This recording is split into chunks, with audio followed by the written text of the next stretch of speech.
সেজদায় পরে আল্লাহরে বলবেন, আল্লাহ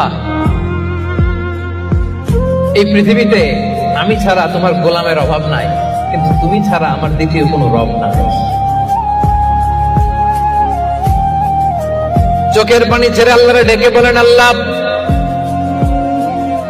এই জমিনে আমি ছাড়া তোমার গোলামের কোনো অভাব নাই, কিন্তু তুমি ছাড়া দ্বিতীয় কোনো রব আমার নাই, তুমি ছাড়া দ্বিতীয় কোনো জায়গায় চাওয়ার সুযোগ আমার নাই। চোখের পানি ছেড়ে আল্লাহরে বলেন, আল্লাহ কোরআনে তুমি শিখিয়েছো ফরিয়াদীদেরকে কেউ যদি চায় ওই ফরিয়াদীদেরকে বারণ করা যায় না, তুমি কেমন করে এই অভাগা ফরিয়াদীকে আজকে ফিরিয়ে দিবা? চোখের পানি ছেড়ে আল্লাহর কাছে চা, সব তিনি দিয়ে দিতে পারেন। চিল্লায় বলেন ঠিক কিনা? গোটা বিশ্বের সবাই আমাদের যার যা লাগবে সব যদি আল্লাহর কাছে চাই, আল্লাহ যদি সবাইকে সবকিছু দিয়ে দেয়, আল্লাহ বলে আমার ক্ষমতার 1 ইঞ্চিও কমবে না। চিল্লায় বলেন ঠিক কিনা?